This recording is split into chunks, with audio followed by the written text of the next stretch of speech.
Bonjour à tous et bienvenue à Loin de Sans Foot, saison 4, épisode 9. Olivier Brett avec vous en compagnie de Jean Gounel et Sidney Fauveau pour un épisode où on va parler de l'Impact de Montréal, de la Ligue des champions en Europe et on répondra également à vos questions que vous avez posées sur Twitter au cours des dernières heures avec le hashtag LDSF. D'abord, messieurs, comment ça va? Ça va, merci.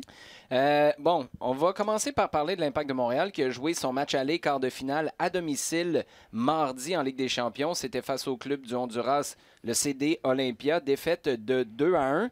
Question quiz. Vous voulez commencer avec la première mi-temps, la deuxième mi-temps, Thierry Henry ou les arbitres? Tu choisis. La première mi-temps qui a été indigeste et indigne. 45 minutes de perdu par l'Impact de Montréal, par une approche tactique qui était complètement déficiente, un milieu à 3 qui se marchait dessus et qui a permis, par des erreurs de concentration, à Olympia de prendre les devants 2-0 et on a le sentiment que avec quelques ajustements, l'Impact de Montréal aurait été sorti seulement vainqueur de ce duel, puisqu'après... Quel genre d'ajustement? Là, tu parles de Thierry Henry ou sur oui, le terrain? Pour moi, ce 45 minutes est le fruit de Thierry Henry. Je sais qu'il a parlé en conférence de presse d'erreurs d'école, mais il faut aussi regarder de l'autre côté. Il n'y a aucune situation offensive qui a été créée par l'Impact de Montréal. Et même au-delà de ça, au bout de 5 minutes, on n'avait pas l'impression que l'Impact de Montréal, dans cette configuration-là, pouvait se créer des situations offensives. On a tout simplement à se demander quels sont les circuits de passe et comment l'Impact va marquer un but avec ces trois au milieu de terrain, avec Corrales et Broguillard qui ne prennent pas du tout la profondeur. Et on a Taider qui est dans un rôle de numéro 10 qui ne le convient pas, même si parfois ça a l'air tentant. Et puis deux attaquants qui n'étaient pas dans leur jour. Donc il y avait rien qui fonctionnait. Et puis on l'a vu en deuxième mi-temps, on en parlera. Ça ne prend pas grand-chose pour en faire une équipe complètement transformée. J'ai hâte de t'entendre, Jean, là-dessus, mais juste pour conclure sur ton point, Sid, est-ce que Thierry Henry, par contre, il y avait de l'expérience sur le terrain, là. Avec l'expérience qu'il y avait sur ce terrain-là en première mi-temps, est-ce qu'il n'était pas en droit de s'attendre à voir les gars faire des changements eux-mêmes? Oui, c'est vrai, c'est un excellent point. Tu regardes Saphir Taider, puis chapeau ce qu'il a fait en deuxième mi-temps, mais as-tu besoin de quelqu'un qui dit de frapper au but? Non, mais c'est un excellent point. C'est vrai que c'est pour ça que je te pose la question. Est-ce que c'est les gars qui doivent prendre leurs responsabilités ou est-ce que c'est Thierry Henry qui doit faire des changements? À quelque part, ça a été les deux en bout de ligne, mais il me semble qu'Henry, tu regardes les gars qui sont sur le terrain et tu te dis, il y en a un qui va se réveiller là-dedans et qui va changer les choses. Oui, mais ça n'a pas du tout été le cas parce que je pense qu'ils n'ont pas forcément eu aussi le bon constat de ce qui se passait. Ils sont restés endormis avec une possession de balles stérile et parfois c'est peut-être un peu plus compliqué lorsqu'on a le ballon de se remettre en question dans son usage. Parce que tu as l'impression que ça va venir. Exactement. Ouais, ok, je vois ton point. Mais effectivement, pour moi, c'est la question. La question, c'est comment se fait-il qu'on ait passé 45 minutes sans que personne n'ait allumé en disant ok les gars, il y a quelque chose qui ne tourne pas là, il faut s'en va nulle part. Faut qu'on aille un peu plus, qu'on soit un peu plus direct, qu'on pénètre plus, la personne. Parce que là, effectivement, tu as l'impression qu'après 45 minutes, s'il n'y a pas d'ajustement, on repart sur sensiblement la même chose parce que ça a été comme ça pendant toute une mi-temps. Alors que de l'autre côté, ça s'est ajusté. Il y a eu des mouvements. Ouais. Il y a Olympia, on l'a dit à un moment durant la partie, et je pense qu'il faut le reconnaître, ils sont venus préparer. Ils savaient très bien à qui ils avaient affaire. Regarde comment ils ont travaillé sur la défense centrale de l'Impact. C'est pas quelque chose qu'ils n'avaient pas préparé, ça. Regarde comment ils ont extrêmement bien travaillé leurs deux lignes de 4 qu'ils ont donné quand ils ont vu que l'Impact ne poussait pas sa possession tellement plus loin. Ils ont attendu, ils ne sont pas montés complètement sur eux. Quand il a fallu, ils sont allés au duel, mais ils sont très très bien ajustés. Et c'est à ce moment-là que du côté de l'Impact, on voit personne qui dit « Ok, on pousse beaucoup plus sur les côtés parce que c'est là peut-être qui nous laisse un petit peu plus de battement. On va chercher, on va créer des doublons, Non, là de ce côté-là, on n'a rien vu. » Tu parles des duels, c'est quelque chose qui a été peu couvert, j'ai l'impression, depuis le match mardi. En première mi-temps, un peu. En deuxième mi-temps, beaucoup. Hey, c'était un match pour gars courageux. Hein? Les tacles qui sont rentrés, les duels. Puis, il n'y a pas eu grand-chose de salaud dans un match où tu sens que tu avais une équipe en face où tu aurais juste besoin d'envoyer un tacle par en arrière puis ça pourrait partir en vrille. Mais, chapeau, les deux équipes du soccer engagées, comme on en voyait il y a 15, il y a 20 ans, on en voit beaucoup moins des matchs comme ça en 2020.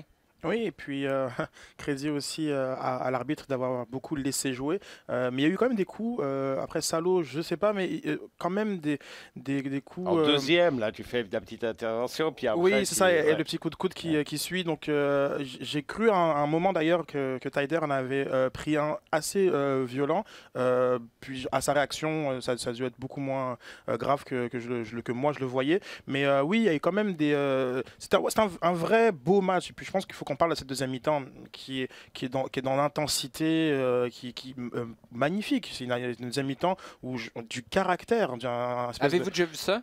Du côté de l'Impact depuis 2012, moi je me souviens pas de 45, je me souviens de moments Oh oui. de fin de oui, Sur une mi-temps? où tout le monde, moi ce qui m'impressionne, puis Joel Waterman là, il n'a pas été extraordinaire dans ce match-là. Je trouve qu'on lui a trop donné le ballon en deuxième mi-temps, mais même un gars comme Waterman, tu le sentais à fond.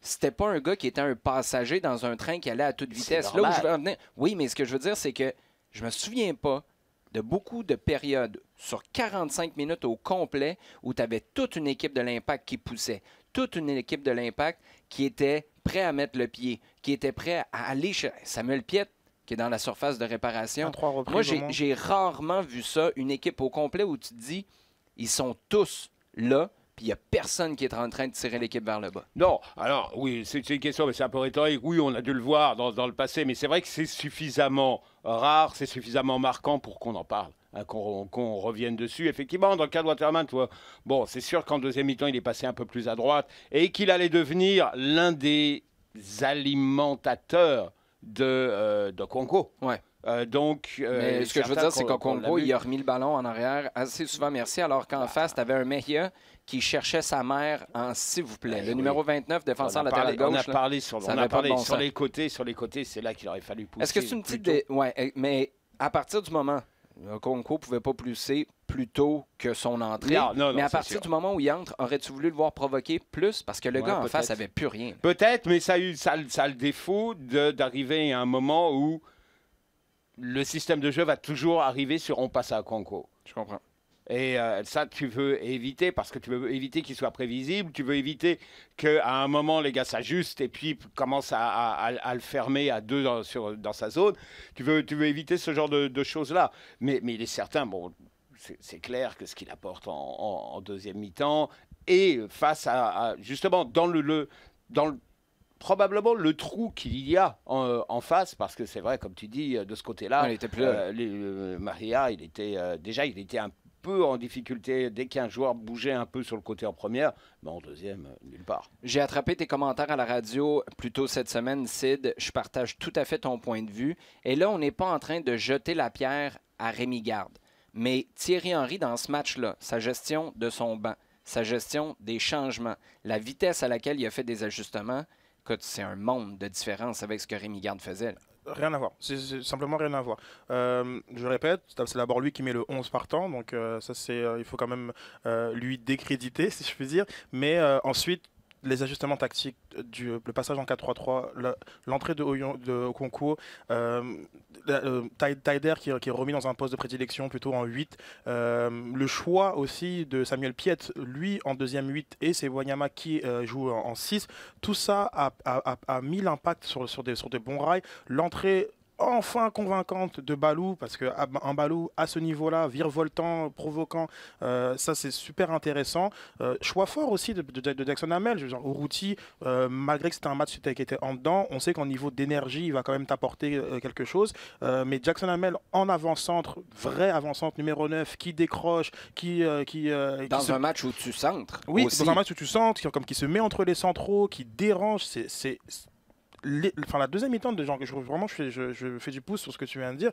La deuxième mi-temps de l'Impact de Montréal, il n'y a pas une seule personne qui parle d'autre chose que du fait de jeu de l'arbitrage, mais qui remet en question la volonté de l'Impact de Montréal d'aller chercher des buts.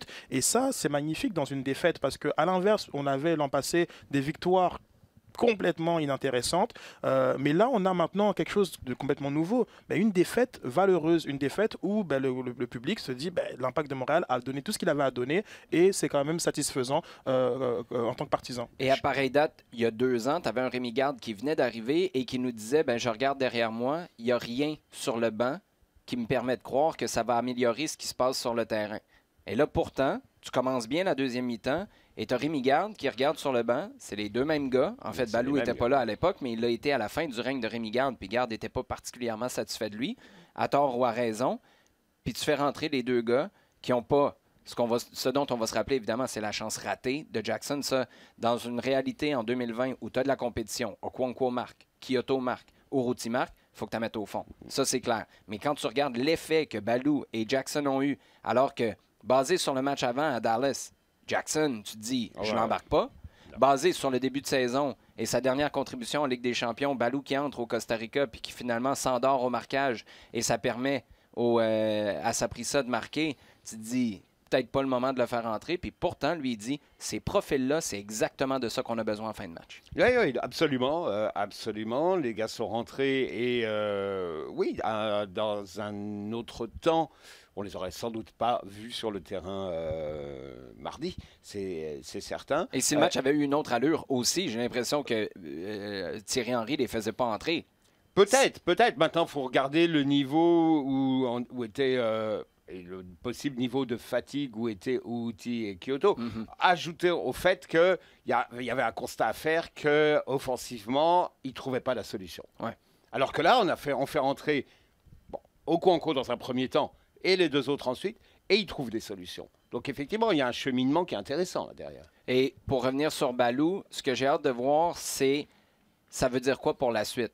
Parce que j'ai trouvé que c'était le match parfait pour le faire entrer. On était avec Vandril juste derrière le but d'Olympia en deuxième mi-temps. Puis on s'est dit, c'est un match parfait pour Balou parce que tu passes tout ton temps en tiers offensif puis tu es capable de provoquer balle au pied. Maintenant, si Olympia avait décidé d'attaquer un petit peu plus en fin de match, tu étais dans le trouble avec Balou parce que tu sens pas que sur un match où ça va d'un côté à l'autre, il est capable de s'accrocher et de t'offrir suffisamment défensivement. Ils ont eu un moment où ils sont sortis, où ils ont tenté de reprendre un petit peu, je ne vais même pas dire contrôle, mais de ressortir un petit peu, de casser, parce que c'est un gros moment fort dans la part. On peut presque dire que ça a été un moment fort de quasiment une mi-temps. Ben oui. Mais il y a un moment où Olympia a tenté de sortir, effectivement. Et ça a été bien géré. Comparé au match où on a vu l'Impact à ces moments-là revenir, défendre en masse dans sa surface, il y a eu une volonté de ne pas trop le faire. Hein, même si ils ont été amenés à le faire, mais ça a été relativement peu fréquent. Regarde la fin de match à Dallas où c'était carrément... C'était horrible. Absolument horrible la façon dont ça défendait dans les 6 mètres. Ouais. Là, non. Il y a quand même eu une volonté de ne pas laisser Olympia revenir trop parce qu'il sentait qu'il y avait une dynamique qui était extrêmement bonne à ce moment-là. C'est dommage qu'on en soit au résultat à son... Mon commentaire, dès la mi-temps, quoi. Mon commentaire au lendemain du match, c'était une défaite de 2-1 de l'Impact à domicile avant de se déplacer au Honduras la semaine suivante. Jamais j'aurais eu aussi hâte au match retour parce que la deuxième mi-temps, ça a mis la table. Tu as l'impression que l'Impact est peut-être capable de sortir un lapin de son chapeau. Je pense que n'importe quoi entre ça de ce que tu as fait en deuxième mi-temps, tu vas passer à côté, tu vas être éliminé. Maintenant, si tu reproduis ce genre de performance-là, sachant que tu as une semaine pour te reposer et qu'Olympia a un match en fin de semaine, peut-être que physiquement, ça va te donner un petit avantage. Mais après avoir dit ça, 48 heures plus tard, ou 24 heures plus tard, la grande question, c'est on va-tu le jouer, ce match-là? Est-ce qu'il y a un match? Parce que le coronavirus, là, ça devient très sérieux. La NBA, March Madness, en Europe, on le sait, on en a parlé la semaine dernière, des matchs joués à huis clos, des compétitions suspendues. Et au Honduras, puis je ne connais pas dans le détail la situation là-bas, mais ça semble assez sérieux aussi. Sérieux, puis on a l'intention de prendre des mesures qui le sont tout autant.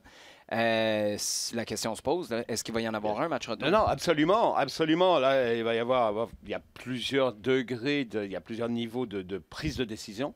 Mais il est certain que la CONCACAF qui doit jongler en plus avec d'autres compétitions, il y a le tournoi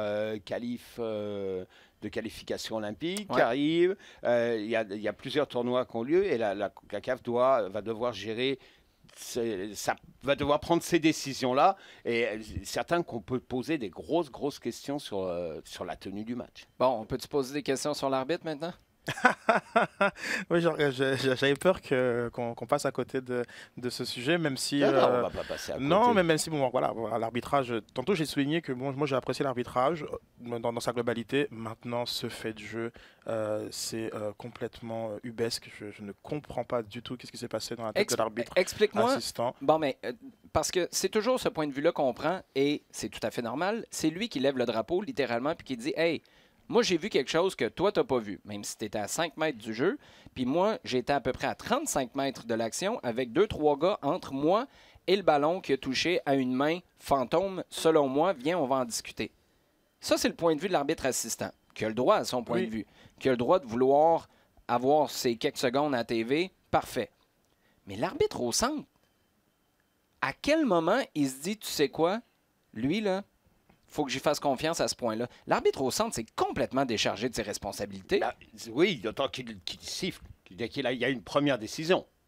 Fait que là, Il y a une première décision qui est d'accorder le pénalty. Et sachant, puis je le sais que tu peux pas faire les choses à rebours comme ça, mais ce moment-là, quelques minutes plus tard, quand il y a une rentrée de touche, que le même arbitre assistant donne à Olympia, le stade au complet, même les joueurs d'Olympia étaient en train de se replacer parce qu'ils savaient que c'était une rentrée de touche pour l'Impact, puis lui, il la donne pour les visiteurs. Qu'est-ce qui passe dans la tête de l'arbitre à ce moment-là? Il dit « Oh boy », parce que l'arbitre au centre renverse, puis là, c'est carrément les rôles inversés. Yep. Tu as l'arbitre assistant qui n'est pas capable de faire sa job à 2 mètres de lui, mais tu as un gars qui est à 25 mètres au milieu du terrain qui dit « Ben non, là, on l'a tout vu, là. C'est une rentrée de touche, t'es passé à côté. » Et toi, tu renverses la décision de l'arbitre assistant. Il se passe quoi dans l'arbitre en chef? À ce moment-là, lui, il se dit... Il y a 5 minutes, là, tu m'as complètement planté. envoyé en dessous de l'autobus. Yeah. Mais pourquoi tu acceptes de céder ton pouvoir comme ça? Ça n'a pas d'allure, Sid. Non, effectivement, et puis lorsqu'on essaie de comprendre ce qui a pu se dire entre les deux, les cas de figure où les mains ne sont pas considérées comme des mains, c'est lorsque la main est d'abord dans une position naturelle, que le ballon va à la main, qu'il n'y a pas une augmentation de la surface du corps. Et tout ça, on n'a pas l'impression que de là où il est, dans la configuration, c'est pas juste une question de distance, hein, parce qu'à un moment donné, c'est leur travail de voir à 40 mètres, là, mais dans la configuration dans laquelle mais il si est... t'en as un à 40, puis t'en as un à 5, puis les deux vont la même affaire. Oui, mais moi, ça me dérange moins, c'est plus ce que... de nous, les images qu'on a, parce qu'on a un peu une perspective qui était un peu similaire à l'arbitre assistant, il est impossible d'arriver à ces conclusions-là qui permettraient de renverser la décision. Il y a 2 joueurs qui passent. Voilà, tu as 2 joueurs qui sont devant, c'est très très flou, et dans ce cas de figure-là, vraiment en particulier, l'arbitre central aurait dû dire « Ok, très bien, c'est ton feeling, mais... De là, j'ai pas assez d'éléments pour renverser la décision que moi, comme j'avais pris initialement. Ouais. Parce que main n'égale pas penalty. Il faut quand même sortir de ça. Par contre, dans ce cas de figure-là, il l'appelle et je crois pas qu'il avait assez d'éléments pour... Quels éléments voilà. Juste le fait qu'après, c'est un coup de pied de but qu'on appelait, là, right? Ou c'était quoi? C'était un coup franc? C'était un coup franc ou un 6 mètres, parce qu'on ne sait pas trop. Parce que lui, de ce que je comprends, l'arbitre de touche pensait que c'était Jackson qui avait fait la main. Tête-main. Mais ça n'a aucun sens. Puis on passe d'un penalty à un 6 mètres ou coup franc, ça je ne sais pas vraiment très bien, à un corner. Qui est appelé par le 4e officiel.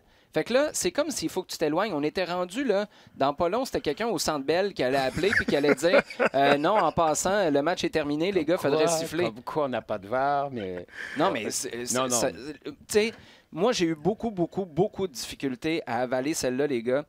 Parce que je pense que l'Impact méritait son 2e but, mais tiens, dans cette catégorie-là, on va dire Jackson, il l'avait, le 2e but. Ouais. C'est là que tu aurais pu le mettre au fond. Mais, sachant que on est toujours persécuté à Montréal. Rémi Garde, même l'année passée ou à la fin de l'année précédente, les clubs canadiens, on a l'impression qu'on n'est pas traité comme... Moi, j'achète pas ça pour 2 cents. C'est un sentiment persécuté qui a été cultivé par le club au fil des ans. On a toujours trouvé qu'on avait...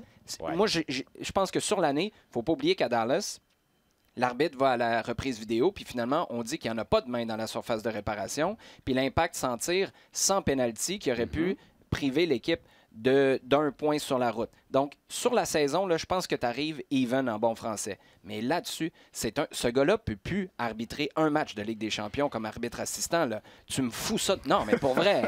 Non, mais peut-être que... c'est la CONCACAF c'est ça. Non, mais je le sais, mais c'est là où j'en reviens aux commentaires de Josie Altidore.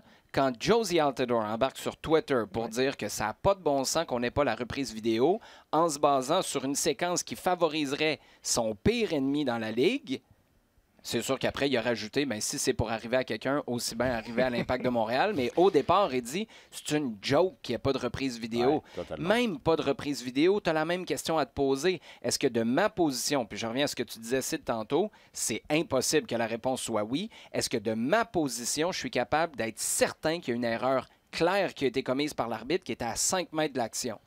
Comment ce gars-là en arrive à dire, oui, viens mon ami, je vais te dire qu'il n'y a pas pénalty? Ça dépasse l'entendement. Non, ça n'a pas de sens. Ça n'a pas de sens, enchaînement. Et comme on l'explique là, qu'on aboutisse à un corner, qu'on aboutisse à un ballon donc en faveur de la PAC, ça veut dire que c'est les défenseurs qui le touchent en dernier.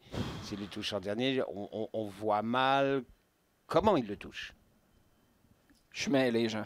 Je suis mêlé. On peut-tu passer à la Ligue des champions d'Europe maintenant? Parce que là, vous êtes en train de me refaire pomper. J'ai eu de la misère à m'endormir mardi soir. C'est rare que ça m'arrive, là. Mais je suis arrivé à la maison, j'ai écrit mon papier, mon rapport de match.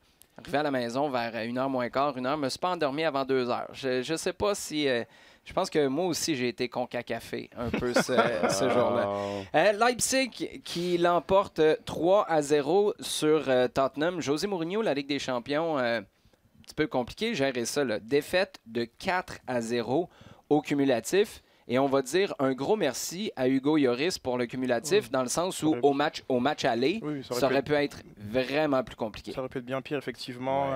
Sur le match retour, Lloris... Ouais, mais je comprends, là. Mais t'es là-bas. Oui. Mais Lloris donne un match retour. Donc, et là, je pense que... Mourinho qui a mal vieilli. Je pense qu'il souffre un peu de la comparaison d'hier de Diego Simeone qui arrive dans ses vieux pots à refaire les mêmes sauces. Non, Mourinho, c'était flat. C'était vraiment une leçon tactique prise par le jeune Nagelsmann, Nagelsmann, c'est ça qui va dans son espèce de 3-4-3, enfin comme magnifique, je veux dire, comme Leipzig a marché sur Tottenham et il n'y a eu aucune... on ne peut pas se cacher derrière l'absence de Kane pour expliquer à quel point Tottenham était complètement à la ramasse. Il bricole et il le dit parce que c'est son leitmotiv depuis un mois, mais le nombre de blessés, personne qui aurait autant de blessés que là serait capable de réagir. Je comprends tout à fait ce qu'il veut dire. Ok, je pense que ça a été le lot de Pochettino pendant un bon bout de temps à Tottenham. L'année dernière, où quand ils vont faire leur coup à Amsterdam, c'est sans Kane. Ouais. Puisque la grosse question, c'était est-ce qu'il serait prêt pour la finale de la Ligue des Champions, et ça a été tout juste. C'était sans Henrique. Ouais, c'est Moura et qui, avec qui déjà fait quelques des miracles dans ce match-là. C'était Moura, effectivement. Il avait été privé de Son Heung-min pendant un moment aussi. Donc c'est pas nouveau là. Il y a peut-être aussi d'ailleurs à se questionner sur comment ça se passe là-bas à Tottenham au niveau de la préparation et du suivi des joueurs quand même. Mais ça, c'est un autre débat. Mais c'est pas nouveau. Et retomber dans ces excuses-là, ouais, c'est lassant. C'est lassant et puis on a l'impression que ça ne progresse pas. Maintenant, il ne faut pas non plus dire que c'est Mourinho. Parce que derrière, il y a tout un gros problème qui remonte avec la direction du club. Parce que ça n'a pas bougé.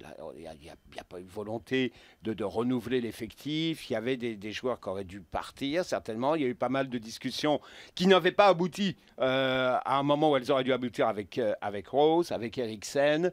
Il était temps de... Ouais, il y a quand même beaucoup de joueurs qui sont partis, mais c'est moins de son ressort, mais c'est plus, personnellement, en tout cas, une déception de voir que Mourinho a été incapable dans un match clé, qui était sûrement même d'ailleurs peut-être le match le plus important de la saison de Tottenham, de mobiliser ses troupes pour que Tottenham déjà sorte en Lyon et propose quelque chose. Puis il s'est rien passé. Et puis je suis pour moi quasiment obligé de faire le parallèle avec l'Atlético qui a fait de l'Atlético, et genre comme oui, Simeone est dans le même club, et donc c'est peut-être plus facile, mais cet ADN, cette culture, cette impulsion que le coach donne à ses joueurs, ben, on l'a vu, et puis on en discutait il y a 3 semaines, que s'il y avait une équipe qui pouvait faire un braquage à Anfield, c'était bien l'Atlético, et puis et notre supposition, elle part du fait que Simeone est capable d'imposer sa volonté sur son collectif.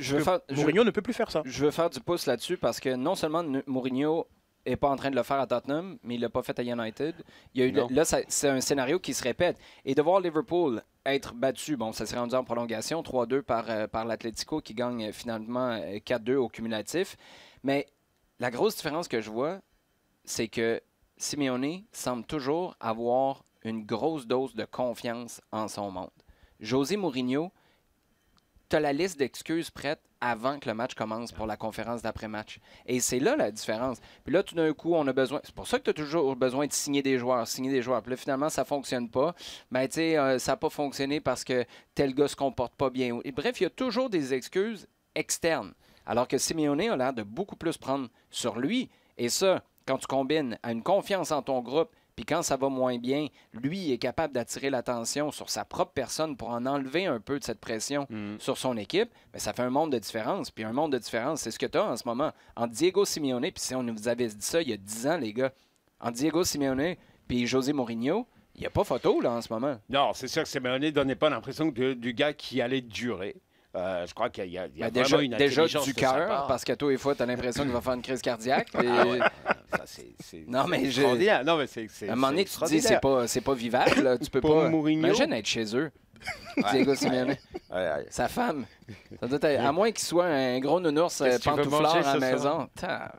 En tout cas, vas-y. Non, c'est vrai. Et tu regardes dans le cas de Mourinho, qu'il y a eu une cassure qui remonte un peu vers la fin de son passage à Madrid. Exactement. Où là, il a commencé tous ces petits trucs, toutes ces petites manies, blâmer les joueurs. Je pense que ça vraiment, ça a été le plus marquant parce que depuis, c'est vraiment un leitmotiv. Hein. On revient toujours et en public.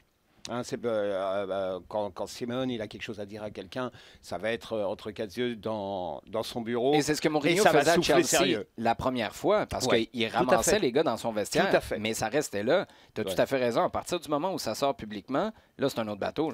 Parce que les gars, ils se serrent les coudes et que tu peux pas te permettre de tailler un tel, puis un tel, puis un tel. Je pense qu'il y a eu une cassure très, très nette lors de son deuxième passage à Chelsea. Les rats. Avec Eden Hazard. Je pense qu'il y a une cassure qui s'est faite très très vite à ce moment-là pour un ou deux trucs qu'il a lancés comme ça en public et c'est jamais passé. Et c'est pas le seul. Alors, il s'est grillé avec beaucoup de monde. Et à partir de là... non mais c'est vrai, et à partir de là, même si c'est un joueur qui ne se fait pas démonter publiquement, c'est vrai que les joueurs ont tendance à serrer les coudes et à dire attends, pourquoi il est allé tailler machin alors qu'on aurait très bien pu en parler entre nous. Ouais, puis on s'entend dessus qu'il y a une couple de gars dans le vestiaire de Tottenham qui connaissent une couple de gars qui étaient dans le vestiaire à Chelsea aussi. Là.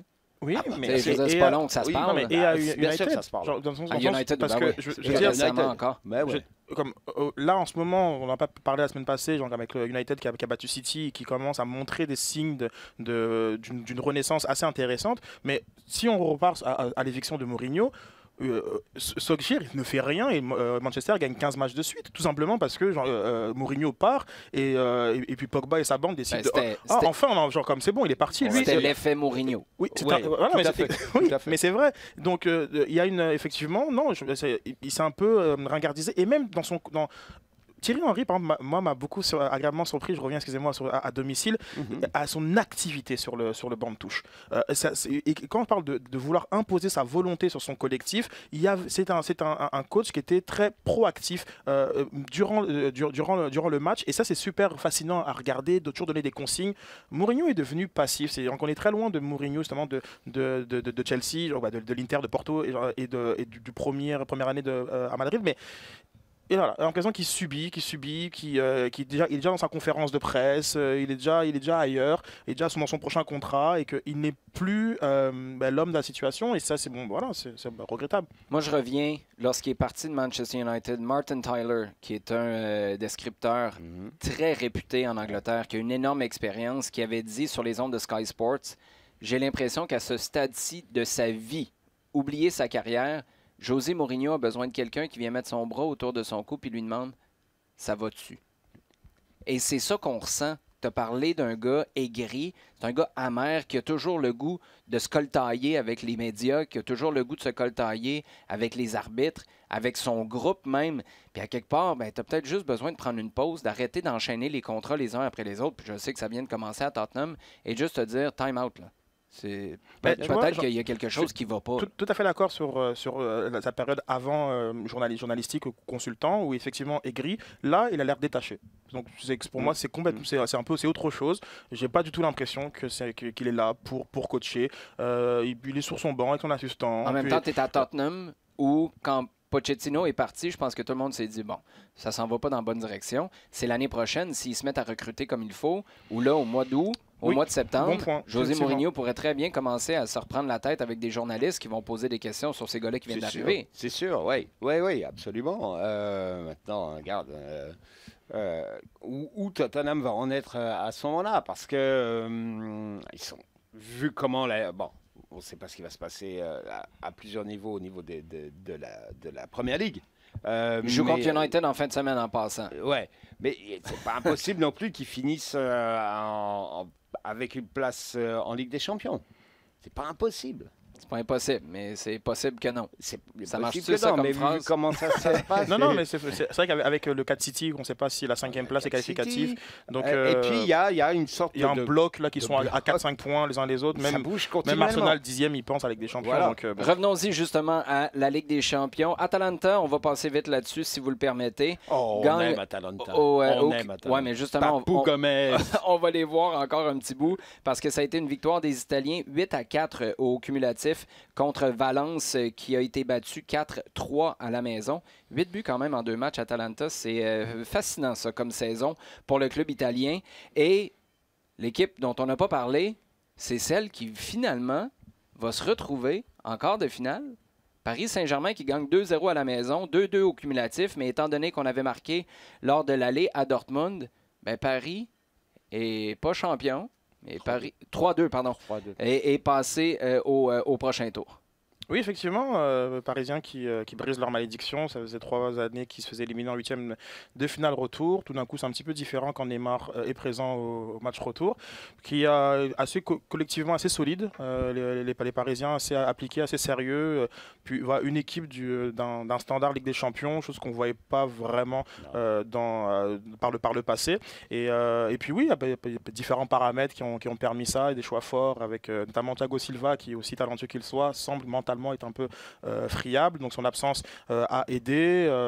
Pareil pour l'absence même d'un Marco Verratti, pareil, très talentueux mais mentalement pas toujours là, donc a permis d'avoir une équipe un peu plus de grinder, un peu plus beaucoup plus solidaire, intelligent dans sa façon de jouer. Et puis, PSG puis grinder, ça marche pas dans la même phrase, il fallait aussi de ça que tu avais besoin. Il fallait aussi l'angine de Mbappé pour avoir un Sarabia qui dans un autre profil, et puis tout d'un coup c'est moins talentueux, mais ça travaille plus. C'est en Ligue des Champions, Paris, ça n'a pas besoin de talent, ça a besoin de travailler. Et ça s'est vu, on a vu une vraie différence avec un Dortmund J'aimerais beaucoup entendre les comptables des Qataris sur ce commentaire-là. En Ligue des Champions, tu n'as pas besoin de talent, tu as besoin de gars qui travaillent. OK, ça va dépendre de leurs objectifs. On peut-tu repasser le payroll, les gars? Non, mais ça dépend de leurs objectifs. C'est comme depuis les dernières années devenu une marque monde. On voit des maillots du PSG partout, Jordan qui fait des collaborations avec. Financièrement, les choses vont bien. Donc,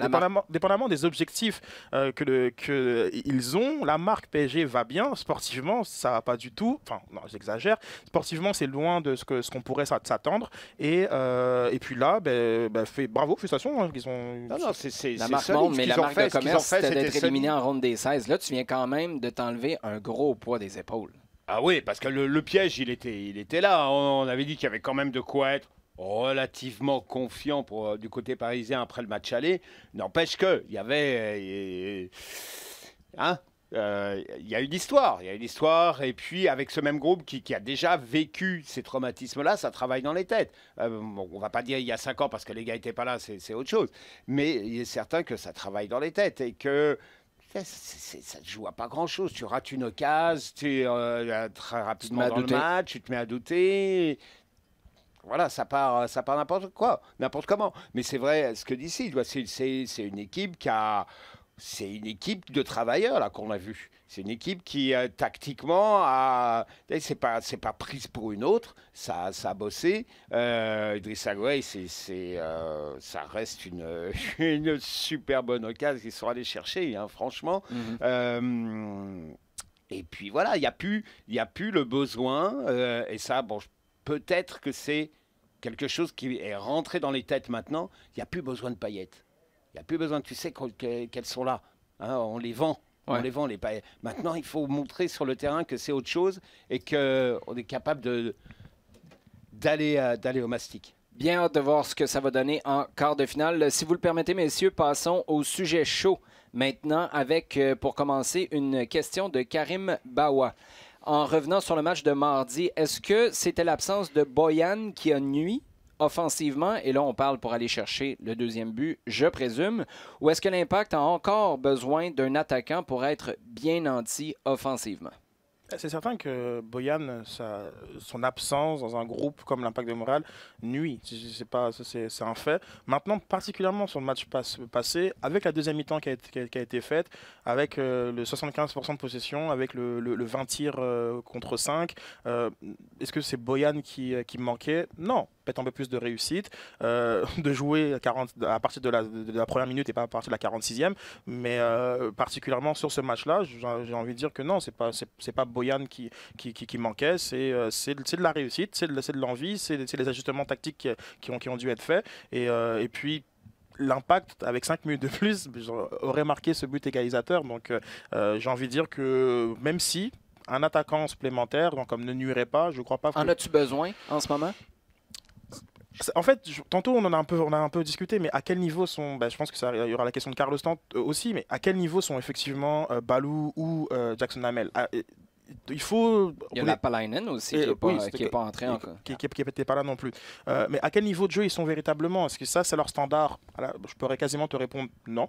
Si on est encore une fois dans une situation où, comme ils étaient au pied du mur, ils ont joué comme si leur vie en dépendait et qu'au prochain match, que dans un autre contexte, ils vont retomber dans leur travers, la réponse est oui. Mais il est certain, et ça aussi, c'est un bon débat sur l'absence de Boyan. Est-ce qu'on en est déjà arrivé à un moment où Boyan est essentiel et fondamental? On peut dire oui quand on regarde le lien qu'il a commencé rapidement à tisser avec les gars devant lui. Hein, qu'il s'agisse de Kyoto, qu'il s'agisse de Okonkwo, qu'il s'agisse de Urruti. Tu sens qu'il y a une meilleure expression qui se fait lorsqu'il est là. Est-ce qu'il faut le noter en se disant wow, c'est quand même assez tôt, est-ce qu'on va être dépendant de sa présence ou pas? Ça, je pense que c'est une bonne remarque et c'est peut-être un questionnement qu'il faut avoir. Mais il est certain pour répondre à la question que l'absence de Boyan a été marquante. Et tu vois que la dynamique n'a pas été la même du tout. Je pense que ce que Boyan aurait certainement apporté, c'est une présence balle au pied entre les lignes à 25-30 mètres des buts pour aller chercher des coups francs. Parce que ça, c'est quelque chose. Après, il faut les frapper comme du monde, les coups francs. C'est un autre dossier. On reviendra là-dessus par la suite. Peut-être que lui-même aurait pu les prendre. Mais ça, c'est un lien parce que j'aime beaucoup le commentaire par rapport à sa relation avec les attaquants, mais ça n'aurait pas été ce genre de match-là. Sa relation avec les attaquants a été vraiment intéressante quand il y avait de l'espace devant eux. Ils n'ont pas vraiment vécu de match jusqu'à maintenant cette année où tu promenais de droite à gauche en attendant une petite ouverture ou une occasion de frapper. Et c'est là que ça aurait été intéressant de voir comment la présence de Boyan aurait aspiré des défenseurs pour peut-être en libérer d'autres. C'est ça ce que j'allais dire, c'est que là, tu parles d'un joueur et d'une situation, d'une position où il va être capable de créer des espaces, il va être capable d'en fabriquer, que ce soit pour lui ou pour les autres. Ben, les autres, c'était... vas-y. Pour répondre mieux à Karim, en deuxième mi-temps, tu n'as pas besoin d'un Boyan. En première, c'est à la place de Taider, oui, 1000 fois oui, Boyan aurait forcément mis l'équipe dans des bons rails parce qu'il est plus dans son rôle. Donc, dépendamment du système de jeu, je trouve que, juste pour mieux préciser ma réponse à Karim. Juste pour enchaîner sur ce que tu disais, Jean, ça libère de l'espace pour les autres. Ben, les autres. croyez-le ou non, de qui on va parler. en deuxième mi-temps, dans la surface de réparation, longue pause, offensive, Samuel Piette était là souvent. Éric nous demande pourquoi Samuel Piette était-il aussi souvent le joueur le mieux posté en attaque? Est-ce que les attaquants étaient au mauvais endroit? Je vous laisse répondre à la partie sur les attaquants, mais avant, je veux vous entendre sur le fait que c'est lui qu'on a décidé de faire monter d'un cran plutôt que Wanyama. Comment vous interprétez ça? Parce que à partir du moment où tu commences à balancer plus de ballons dans la surface de réparation, tu pourrais dire la présence de Wanyama de la tête pour être un gros plus. Comment vous expliquez que c'est lui qu'on a gardé derrière? Je pense que physiquement, c'était un peu trop compliqué peut-être pour Wanyama de Parce que quand tu montes, il faut que tu redescends. Oui, voilà. Non, mais c'est ça, exactement. Mais c'était très agréable, en tout cas, de voir Samuel autant se projeter. Parce qu'ensuite, spécifiquement être dans la surface de réparation, c'est pas forcément ce qui est attendu dans le numéro 8. On va lui demander d'être sûrement... Non, mais il est à 20 mètres. Il est à 20 mètres et puis tu vois que... Généralement, c'est ça qu'on lui demande. Mais lui, il avait une volonté, parce qu'on reste dans ce contexte-là d'une équipe extrêmement comme valeureuse en deuxième mi-temps, mais lui, aller faire ses 5 et 10 mètres de plus pour se retrouver dans la surface de réparation, apporter du surnombre. Et là, alors, je trouvais ça vraiment une excellente deuxième mi-temps de Piette. Je l'ai pointé du doigt pour la reprise de volée manquée qui amène au deuxième but d'Olympia, mais en même temps, autant le but de Taider efface pas le contenu, autant cette erreur technique de Piette efface pas du tout son contenu, qui était un contenu de très haute facture mardi passé. Oui, absolument. Bien. Et tu vois le changement. Tu pars d'un doublon Piette-Wanyama avec Taider juste devant eux. Ça, c'est ton triangle initial. À partir du moment où tu changes ton système, tu passes à 4 derrière, qu'en face, parce que ça répond aussi à une situation qui est qu'il n'y a plus la même... Il y a clairement un des deux attaquants qui a décroché du côté d'Olympia. Et certain que tu n'as plus besoin d'être à 3 derrière, tu reviens à 2. Et tu n'as plus besoin non plus de deux milieux défensifs. Donc, ton triangle, il va être inversé. Ça va être Wanyama avec 2 gars devant lui. Et c'est vrai que Piette, à ce moment-là, tu le vois régulièrement faire ce piston entre 30 mètres et l'intérieur de la surface où il va faire des appels. Et c'est vrai que ce qu'on le voit faire, c'est bien, c'est venir de l'arrière, venir tenter de couper des trajectoires parce que le jeu se déplace un peu plus sur les ailes du côté de l'impact et qu'on va lui demander de rester dans un premier temps dans une zone intermédiaire et de se lancer pour pouvoir rentrer dans la surface en se disant, les défenseurs vont fixer Kyoto, puis Jackson, les défenseurs vont fixer ces gars-là, toi tu arrives de l'arrière et tu vas être capable de faire quelque chose. Si je disais tout à l'heure que la présence Wanyama prend tout le travail en arrière à 40 mètres. Ouais. Si je disais tout à l'heure que Wanyama aurait pu être une présence de la tête dans la surface de réparation, avec des centres qui étaient une option, disons, beaucoup plus importante qu'en première mi-temps. À l'inverse, sachant que Thierry Henry a dit à ses troupes à la mi-temps, là, si l'occasion se présente, frapper, mais d'avoir un Wanyama plus reculé pour profiter des deuxièmes ballons qui ressortent, bien, ça aurait pu être une bien meilleure option que Samuel Piette, parce que Sam, frappé de 30 mètres, on s'entend que c'est loin d'être sa grande force, et c'est là où Wanyama aurait pu, c'est pas arrivé, mais aurait pu être une option vraiment intéressante. La question maintenant pour conclure, qui est la plus intéressante, à mon sens, parce que Sid, avant qu'on entre en onde, tu m'as demandé, y avait-tu une autre portion à cette question-là ou c'est juste ça? Et avec un grand sourire au visage, je t'ai dit non, c'est juste ça la question. Es-tu capable de m'y répondre clairement? Parce que moi, je vais avoir de la misère un peu. Carlos nous demande, c'est quoi? C'est 4 mots. Que penser de Jackson?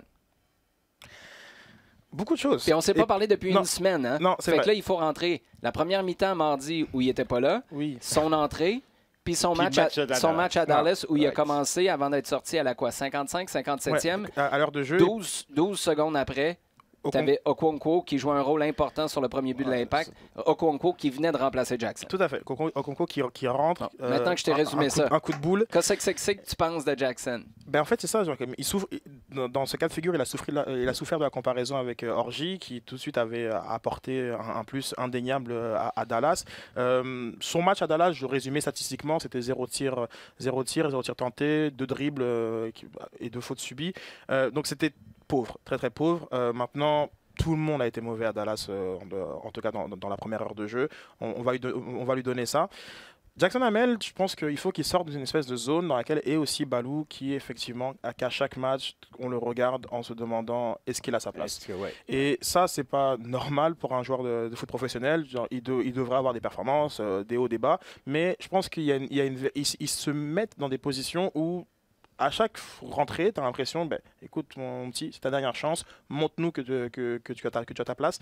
Et sur ça, il n'y a que eux qui sont à blâmer. Je dis eux parce que comme je mets aussi Balou dans ce même sac, il n'y a que eux qui sont à blâmer. Je pense que si Jackson Hamel constamment avait un niveau de performance qui était comme celui de mardi, on ne se poserait même pas la question. Et je pense que beaucoup de personnes montraient aux barricades pour qu'il ait beaucoup plus de minutes. Et oui, sur le centre de Balou, comme sa tête elle est un peu trop décroisée, ça devrait être un but. Mais bon, on veut qu'il soit là. On veut qu'à la fin, sur la feuille de match, je vois écrit 5 tirs au but. Je me dis, il y a une présence, il y a quelqu'un, il est parti chercher des coups francs intéressants. C'est ça qu'on veut voir, un match d'un attaquant qui est présent. Prends cette chance-là qui rate face à Olympia, puis transpose-la au match à Dallas. Jackson se fait crucifier. À juste titre, parce que tu combines une grosse occasion ratée à une performance insipide où tu sens pas un gars qui est en mission. Là, au moins, tu es capable de dire, tu es rentré comme en 2017. Tu es rentré comme à l'époque où tu allais montrer à tout le monde que tu étais capable de marquer des buts en MLS, que tu étais capable d'apporter plus d'énergie que ceux que tu remplaçais, alors que c'est pas ça qu'on voit depuis 2 ans, malheureusement. Tu le vois par petits bouts, mais à Dallas, tu voyais un gars qui était dans le calcul. Jackson n'est pas bon quand il est dans le calcul. Il faut qu'il soit à fond. Puis je suis désolé, mais puis je présume qu'il a pris des mesures pour être plus en forme, mieux hydraté, capable de tenir 90 minutes, mais si tu ne l'es pas, arrête les calculs, vas-y dans le tapis pendant 57 minutes, puis là, Orji Okonkwo entrera, mais tu ne verras pas un monde de différence entre l'énergie d'Okonkwo qui entre puis la tienne avant. Les duels aériens, il les a gagnés contre Olympia. Quand il venait jouer en décrochage, puis il déviait sur quelqu'un d'autre, chose qu'il fait beaucoup parce que c'est pas un gars qui tient le ballon. D'ailleurs, c'est quelque chose qu'il pourrait peut-être faire un petit peu plus, mais si tu dévies, il part vers la surface de réparation. C'était là où il était en 2017. Le fameux but contre Atlanta où il dévie un peu tout croche le ballon au Stade Saputo. Mais tu étais où? Tu étais dans la surface de réparation parce que tu t'es fait une priorité de te retrouver là. C'est ça qu'on a vu de Jackson et c'est là où on va lui pardonner, comme à plein d'autres gars. L'année passée, on a pardonné pendant combien de temps Maxi Urruti parce qu'il travaillait fort? À un moment donné, il faut que tu finisses par marquer aussi. Mais elle est là la différence. Puis tu as tout à fait raison. C'est pas suffisant ce qu'on a vu contre Olympia, dans le sens où il faut que tu répètes ça à toutes les fois pendant assez longtemps pour qu'on soit convaincu. Non, mais d'abord, le Jackson qu'on voit à Dallas, on a l'impression que c'est un retour aux 2 dernières saisons. Ouais. C'est-à-dire un gars qui se pose des questions, qui n'est pas non plus mis dans les meilleures conditions par... Non, le service n'était pas bon, mais on revient à l'effort dans ce temps-là. Cours dans le tapis, mets de la pression. Et je dis, il y a ce genre de... On a l'impression qu'il y a la fatalité. C'est ce genre de... Ça ne marchera pas. Il y a une sorte de découragement. Ce que je trouve bien, c'est que Henry, il est tout de suite remis au tapis et en ce sens-là, en lui disant, en ce sens-là, Thierry Henry, puis les gars ont très bien répondu, là, puis tu fais bien de mettre Balou dans le même bateau. Mais Thierry Henry, il travaille vraiment bien pour que à peu près tout le monde dans son groupe, on va mettre Evan Bush de côté encore, mais à peu près tout le monde dans son groupe se sente impliqué dans le projet.